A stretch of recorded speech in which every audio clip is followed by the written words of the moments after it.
नमस्कार। आज हम बात करेंगे कि हमें क्या चीज़ें खानी चाहिए और क्या चीज़ें नहीं खानी चाहिए जिससे कि हमें पेशाब का इन्फेक्शन कम से कम हो। जो खाने हमें पेशाब का इन्फेक्शन होने से रोकते हैं वो कुछ इस प्रकार है, जैसे कि जो बेरीज़ होती हैं, चाहे वो क्रैनबेरी हो या ब्लूबेरी हो, उनके अंदर बहुत अच्छी मात्रा में एंटीऑक्सीडेंट्स होते हैं और एंटी एडेसिव प्रॉपर्टीज़ होती हैं, जिसकी वजह से कि बैक्टीरिया आपकी पेशाब की थैली पे नहीं चिपकता है। या फिर दूसरा खाना जो होता है वो विटामिन सी रिच फूड्स होते हैं। विटामिन सी किन में होता है? जैसे संतरे हो गए, नींबू हो गया, कीवी हो गया, आंवला हो गया, पाइनएप्पल हो गया।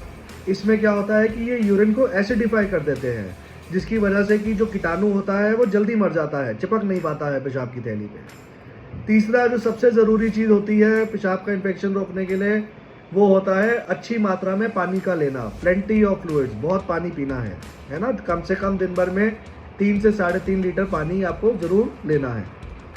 अब वो क्या खाने हैं या जो चीज़ें हमें कम से कम लेनी चाहिए जिससे कि हमें पेशाब का इन्फेक्शन ना हो, वो है कि जो बहुत चीज़ें शुगरी होती हैं, जिसमें मीठे का लेवल बहुत ज़्यादा होता है, चाहे वो सॉफ्ट ड्रिंक्स हों, चाहे वो शुगरी फूड्स हों, स्वीटेंड फूड्स हों, उनको अवॉइड करना चाहिए।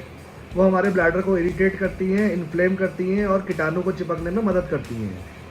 दूसरी चीज़ें क्या है जो हमें अवॉइड करनी चाहिए, वो है कैफ़ीन वाली चीज़ें, जैसे कि कॉफ़ी हो गई, चाय हो गई या एनर्जी ड्रिंक्स हो गए। ये भी हमारे ब्लैडर को बहुत इरिटेट करते हैं और कीटाणु को चिपकने का एक मौका देते हैं।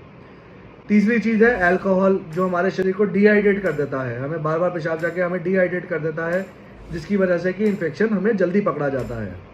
स्पाइसी खाना चौथे नंबर पे, जो कि हमें कम से कम लेना चाहिए, जिससे कि हमारा कीटाणु चिपकने की जो शक्ति है शरीर की वो कम हो। स्पाइसी खाना उसको और ज़्यादा चिपकने में मदद करता है। ये कुछ चीज़ें हैं जो हमें यूटीआई होने से बार बार रोक सकती हैं। इसके साथ ज़रूर आपको ध्यान रखना है कि अपनी हाइजीन अच्छी रखिए। थोड़ी थोड़ी देर पे दिन में पेशाब को करते रहिए, लंबे समय के लिए पेशाब को मत रोकिए और हाइड्रेटेड रहिए। नमस्कार।